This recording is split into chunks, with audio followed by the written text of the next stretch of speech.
aku Tina Andrianti. Selamat datang di podcastnya Dinamik, Divisi Inovasi dan Aksi Mahasiswa Komunikasi. Di video kali ini, aku akan membahas seputar isu-isu yang penting dan pastinya ini sangat beredar di masyarakat Indonesia. Tapi, aku nggak sendiri, aku ditemani oleh seseorang yang spesial yang pastinya akan memberikan pemahaman terkait topik yang akan kita bahas pada kali ini. Langsung saja, ini dia Ibu Dr. Nuraini SPSI MSI. Yeah. Halo Ibu. Halo, assalamualaikum. Oh iya, assalamualaikum Ibu. Waalaikumsalam warahmatullahi wabarakatuh. Ibu gimana nih kabarnya? Alhamdulillah. Sehat ya Bu ya. Alhamdulillah sehat. Alhamdulillah sehat. Apa ini Bu kesibukannya akhir-akhir ini? Ini kan sudah masuk tahun 2025 ya. Apakah jadwalnya sudah mulai padat seperti itu? Ya, alhamdulillah ya. Di tahun 2025 ini perdana podcast. Oh, perdana podcast. Ya, perdana podcast untuk tahun 2025 gitu ya. Sebelum-sebelumnya pernah juga podcast. Oke. Gitu ya. Nah, untuk kegiatan kali ini Ibu juga selain dosen ya, mengajar di Fakultas Ilmu Komunikasi Universitas Subang, Ibu juga biasa melakukan sosialisasi untuk pelindungan anak ya, karena kebetulan diberikan amanah menjadi ketua komisioner pelindungan anak daerah. Oke. Terima kasih sekali ya Ibu sudah meluangkan waktunya untuk hadir di podcastnya Dinamik ini. Makanya untuk teman-teman semuanya jangan lupa untuk di like, komen dan juga share video kali ini dan pastinya ini akan jadi video yang bermanfaat untuk kita semua. Amin. Oke. Ibu terkait tentang perlindungan anak dan juga psikolog, karena Ibu kan tadi psikolog ya dan juga psikologi gitu ya Bu, dan juga Komisi Perlindungan Anak Daerah Subang ya. Tina mau tanya nih Bu, seputar tentang pembulian. Ini kan banyak sekali ya Bu, tahun kemarin dari tahun 2024 itu banyak sekali kasus-kasus tentang pembulian yang bahkan merenggut nyawa seseorang gitu. Nah sebenarnya ini tuh kasus yang sangat disayangkan sekali dan sangat memprihatinkan. Kenapa harus terjadi kasus seperti ini di negara kita gitu ya Bu? Yang nantinya kan 2045 itu menjadi generasi emas. Nah apakah pembulian ini bisa dihentikan? Tapi sebelum itu, pemirsa juga pasti pengen tahu dong ya, apa sih sebenarnya pembulian itu Ibu? Dan bagaimana pembulian itu bisa terjadi? Oke, baik. Terima kasih ya, Tina. Ini mungkin pertanyaan yang mewakili semua orang ya. Iya, betul. Akan menyamakan dulu persepsi dulu tentang apa sih bullying itu gitu ya. Bullying itu adalah tindakan agresif ya yang dilakukan oleh seseorang untuk tujuan menyakiti, mengintimidasi atau juga merendahkan orang gitu. Oke. Berarti bullying itu Bu nggak hanya bentuk kekerasan pada fisik, tetapi juga omongan-omongan atau ejekan itu termasuk bullying ya Bu? Betul. Ya? Jadi dalam bullying itu kan ada 3 ya. Yang pertama ada verbal, non-verbal dan juga cyber. Ya kan sekarang di online ya gitu. Jadi ada cibiran-cibiran gitu ya di media sosial gitu ya untuk membuli seseorang satu sama lain gitu ya. Bukan hanya kalau zaman dulu kan cuma fisik dan psikologis gitu ya. Ya secara verbal gitu.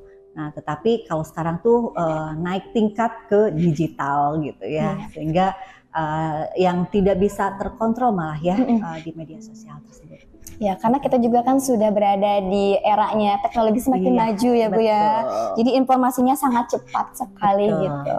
Oke, kalau misalkan seperti itu ya Bu, apa ya Bu tanda-tanda atau gejala seseorang ini adalah korban bullying ya Bu? Ya, baik, terima kasih. Ya, pertanyaan yang sama mungkin dari sekian banyak yang pasti menyaksikan gitu ya podcast ini, bahwa kita akan bisa mengenali orang yang tanda-tandanya terkena bully. Bully. Yang pertama dia itu akan menyendiri. Oh, menyendiri. Ya kan. Jadi dia tidak percaya diri, ya. Tidak mau berinteraksi dengan orang lain, ya. Karena mungkin merasa takut gak sih? Betul, dia merasa ketakutan, cemas akan hal akan yang dia pernah rasakan ya gitu ya, yang terjadi di masa-masa yang lalu, sehingga dia kalau untuk berinteraksi dengan orang tuh agak-agak takut gitu ya. Nah itu mungkin bisa yang salah satu yang tidak bisa dihindari. Salah satu tandanya yaitu seseorang korban itu pasti menyendiri karena takut untuk berinteraksi dengan orang lain. Itu merupakan dampak ya Bu kepada korban. Nah, pastinya dampak ini ada dampak jangka panjang, jangka pendek. Apa sih Bu dampak-dampak tersebut terkait dampak kepada korban sama dampak kepada pelaku pembulian? Oke, baik ya. Untuk dampak pendek ya, dampak pendek itu kan pasti ada ketakutan, kecemasan gitu ya yang terjadi akibat dari tadi bullying yang tadi ya. Terus juga kehilangan rasa percaya diri gitu ya. Akhirnya kalau kontak dengan interaksi dengan orang lain itu malu gitu. Itu mungkin dampak jangka pendeknya. Tapi jangka panjangnya itu bisa jadi depresi. Terus nanti kejiwaannya terganggu karena begini ya. Kalau seseorang itu sudah terganggu kejiwaannya gitu ya, tidak bisa seperti halnya kita mendapat penyakit pusing, batuk gitu ya, ada obatnya gitu ya, bisa minum 2-3 hari sembuh gitu ya. Tapi kalau ya kejiwaannya yang sudah terganggu gitu ya, kalaupun ada psikiater gitu ya, diobatin obat penenang, tetap itu akan berjangka panjang. Gitu. Akan terus kecemasan berlebih ya, gitu ya, depresi dan lain-lain. Itu akan sangat mengganggu kejiwaan seseorang. Seperti itu. Dan juga dia tidak akan sulit untuk membangun kepercayaan dirinya, percaya kepada orang juga gitu ya. Sehingga perspektif dia tuh tentang orang tuh akan berubah. Itu dia ya teman-teman semuanya, itu dampak yang dirasakan oleh korban kalau misalkan ada seseorang yang mengalami pembulian. Itu sangat-sangat jahat sekali kalau misalkan ada orang yang membuli satu sama lain gitu ya. Nah, tentunya ini juga kan sangat memprihatinkan ya Bu ya. Betul. Dan juga sebenarnya aku kesel banget gitu kalau misalkan ngelihat berita tentang pembulian, apalagi yang sekarang-sekarang nih Bu, pembulian anak SD yang di Kota Subang gitu ya. Kayak kok bisa ada orang yang seperti itu. Bahkan itu kakak kelasnya ya Bu ya. Itu anak kecil loh ya, anak kecil yang sampai kehilangan nyawanya. Dan juga ada kasus yang bisa dibilang sudah dewasa. Itu mahasiswa kedokteran Undip kalau saya Bu ya. Beliau yang almarhumah gitu ya, sudah tidak kuat untuk menanggung rasa sakitnya dan juga bebannya diberikan oleh seniornya, akhirnya bunuh diri. Nah, itu sebenarnya Bu apa Bu? Pemicu atau hal yang mendorong pelaku melakukan pembulian itu? Ya, pertama adalah pengasuhan dari orang tua ya. Lagi-lagi gitu ya, bullying itu adalah asal mulanya dari keluarga gitu. Jadi ini bagi orang-orang tua gitu ya, calon orang tua, one day nanti kalau sudah menjadi orang tua harus paham bagaimana cara pengasuhan terhadap anak. Jadi mungkin Mbak Tina sendiri bisa pernah merasakan atau juga melihat tetangga atau temannya gitu ya diperlakukan oleh orang tuanya di rumahnya gitu ya. Kalau anaknya itu dibanding-bandingkan gitu ya dengan kakaknya atau dengan temannya yang sebaya atau juga dengan kata-kata yang kasar dari orang tuanya, dan orang tuanya itu tidak sadar bahwa itu adalah menjadi salah satu pemicu bullying ketika anak itu ada di luar rumah. Karena apa ya, energi yang disampaikan oleh orang tua gitu ya pada anaknya pada saat orang tuanya mengatakan kata-kata kasar untuk membuli terhadap anaknya, misalkan kamu tuh gak becus, kamu tuh bodoh gitu ya, itu kan sudah kata-kata yang secara verbal ya membuli anaknya sendiri gitu ya, dan itu akan ke-save gitu ya ke dalam ingatan memori anak tersebut bahwa saya tuh sudah dilabelin anak bodoh, anak ngeselin dan anak lain-lain gitu ya, misalnya dari orang tuanya. Ketika dia datang bermain ke lingkungan, si privasi itu ya, energi itu tuh nyampe ke gelombangnya, nyampe ke temannya, bahwa betul bahwa dalam diri si anaknya itu bahwa silakan aja saya tolong sampaikan saya tuh bodoh, saya tuh ngeselin gitu ya. Karena saya juga di rumah digituin kok. Sok silahkan aja. Jadi kayak yang diberikan kesempatan melalui gelombang tersebut itu ya, si teman-temannya atau lingkungan di sana itu untuk membuli anaknya gitu. Jadi awalnya dari mana? Dari rumah, dari orang tua gitu. Jadi awalnya itu orang tua harus bisa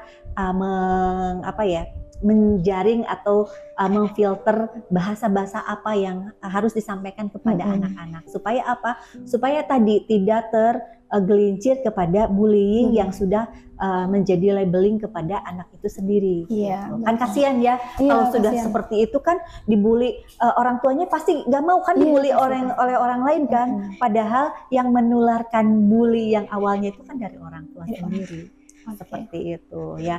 Nah, tentunya ini ya satu hal yang paling penting bahwa bullying ini ada kaitannya dengan mental health. Mental health ya. Dan kasus-kasus yang tadi, entah itu kasus yang SD tadi, terus kasus yang Mbak Dokter tadi yang almarhum gitu ya. Karena gini, kekuatan mental seseorang itu berbeda-beda. Ya kan? Betul. Ada yang ya dibully kata-kata yang sederhana aja udah ngapain, kuat, ada yang kuat ya betul, gitu. Betul. Ada yang tough gitu, survive. Tapi ada juga yang sedikit saja dikata-katain apa gitu ya, misalkan kok kamu kurus gitu ya, misalnya gitu ya. Ada yang tough, ada yang langsung kepikiran, overthinking ya. Nah mungkin gitu ya, dari kasus yang kita belajar dari kasus yang Mbak almarhum dokter itu ya, bahwa kita berasumsi bahwa beliau itu punya ketahanan mental yang rendah misalkan gitu ya, bisa dibilang seperti itu karena apa? Bisa jadi kalau misalnya tidak rendah, sedang atau bisa awalnya meningkat, tapi kalau terus ditekan, dibully gitu ya, orang kan mana ada yang tahan. Iya betul. Ya. Terus kalau orang yang dibulinya itu kepribadiannya ekstrovert gitu ya, dia pasti bisa bicara, curhat kepada teman-temannya. Tapi bagi sebagian orang ada yang tidak berani untuk speak up. Jadi memendam segala kegelisahan gitu ya, kecemasan, ketakutan itu sendiri. Akhirnya bom waktu dan fisik tidak bisa menahan segala apa yang dirasakan oleh si orang tersebut ya, akhirnya maaf bisa menimbulkan kematian seperti itu. Jadi yang pertama peran orang tua itu sangat penting terhadap anaknya ya Bu ya. Tadi peran orang tua itu sangat penting bagi anaknya, dimulai dari bagaimana cara anak tersebut berkembang, bagaimana cara anak tersebut bersikap kepada orang lain, itu adalah tugas orang tua yang harus diintrospeksi dulu gitu ya, mengarahkan dulu kepada anaknya. Nah, untuk menjaga agar bullying ini tidak terjadi lagi Bu ya, kasus-kasus ini tidak terjadi lagi, apa Bu yang harus dilakukan? Ya, yang pertama adalah kolaborasi semua pihak ya, gitu kan, tidak hanya peran orang tua saja gitu. Pastikan anak tersebut itu bersekolah, ya, ada di lingkungan tempat bermain, ada di masyarakat, semuanya harus berkolaborasi untuk mengedukasi bahwa bullying itu akan berdampak fatal, gitu ya. Sehingga ketika semua orang yang punya peran penting tersebut terlibat gitu ya, itu akan bisa mengurangi lah. Kalau menghilangkan sih mungkin agak-agak ini ya pesimis, tapi kita harus optimis gitu optimis ya. Dulu. Cuma mengikis gitu ya, mengurangi dari perilaku-perilaku yang bullying itu ketika satu ada peran orang tua, peran sekolah ya, pendidikan, ada peran masyarakat, ada juga peran pemerintah terutama gitu ya, yang memberikan regulasi yang jelas terhadap bullying, ya entah itu hukumannya gitu ya, supaya jerak gitu ya, dan juga seperti halnya LSM atau lembaga-lembaga yang memang punya keterlibatan tertentu seperti KPAI ya, KPAD gitu, itu terus mengedukasi, mensosialisasikan bahwa penting gitu ya, orang-orang itu memiliki pemahaman tentang punya dampak yang begitu signifikan gitu ya, besar terhadap perilaku bullying gitu. Jadi untuk ke seluruh lini ya. Jadi kalau misalnya di sekolah-sekolah dari tingkat TK, SD, SMP, SMA sampai ke perguruan tinggi gitu ya, itu harus teredukasi semuanya gitu ya. Jadi peran lembaga pemerintah gitu ya, seperti Kabupaten Subang juga mengusung ya, membentuk suatu lembaga ya di bawah naungan pemerintah, yaitu KPAD, untuk mengurangi dan juga bahkan memberantas gitu ya bullying baik itu di sekolah gitu ya, karena KPAD itu kan terkhusus ya perlindungan anak ya. Jadi dari usia 0 sampai 18 tahun. Jadi kita sasarannya ke sekolah-sekolah gitu ya, TK, SD, SMP gitu ya. Ya kalau misalkan memungkinkan, karena saya juga ada di perguruan tinggi, jadi saya juga sedikit-sedikit dari mata kuliah saya yang disampaikan itu ada informasi-informasi yang disampaikan kepada mahasiswa saya tentang bullying. Jadi bullying ini akan bisa didapatkan oleh teman-teman semuanya gitu ya, baik itu remaja ataupun mahasiswa, ketika kita meningkatkan literasi kita. Karena kita juga dari KPAD untuk sosialisasi itu tidak hanya secara tatap muka ke sekolah-sekolah gitu ya, tetapi juga di media sosial. Pokoknya kita tuh untuk kampanye sosialisasi bullying itu masif gitu, supaya semua orang itu bisa mendapatkan edukasi tentang buruknya perilaku buruk dari bullying yang akan memiliki dampak yang negatif gitu ya, dan dampak yang fisik dan psikologis ya terhadap seseorang. Baik, terima kasih banyak Ibu Nur sudah datang. Satu lagi nih, boleh nih. Bagaimana kalau orang itu sudah menjadi korban misalnya gitu. Gimana itu Bu? Bullying. Yang pertama kita tuh harus speak up. Speak up. Iya, dia harus berani menyampaikan apa yang kita pernah dilakukan seperti apa gitu ya, atau yang terjadi terhadap diri kita, itu berani saja menceritakan ke orang tua, ke guru mungkin ya, atau ke orang yang terdekat yang dipercaya, supaya mereka itu orang yang dicurhatinnya itu bisa membantu ya, dan bisa memberikan advice ya, saran seperti apa yang harus dilakukan. Jadi tidak sendirian gitu ya, karena kasihan gitu ya kalau orang korban itu dibiarkan sendirian, malah dia justru akan terpuruk gitu ya, akan semakin mendalam penderitaannya, karena dia merasa aku nggak ada teman, aku sendirian. Aku gitu sendirian gitu ya. Jadi nggak ada orang untuk sharing. Tapi biasanya rata-rata ini ya, korban bullying itu dia takut untuk menyampaikan apa yang sudah terjadi dalam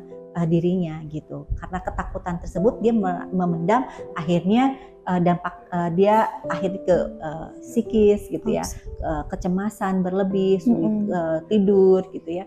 Terus juga menjadi akhirnya depresi seperti itu ya. Jadi intinya harus speak up, berani speak up ya teman-teman semuanya. Baik Ibu, terima kasih banyak Ibu sudah meluangkan waktunya dan juga datang ke podcast kami. Semoga informasi yang disampaikan bisa membantu kita semua untuk memahami dan juga mengatasi masalah bullying di sekitar kita. Nah, untuk teman-teman semuanya yang menonton video ini, ingat kita semua punya peran penting untuk menciptakan lingkungan yang lebih aman dan juga penuh kasih sayang.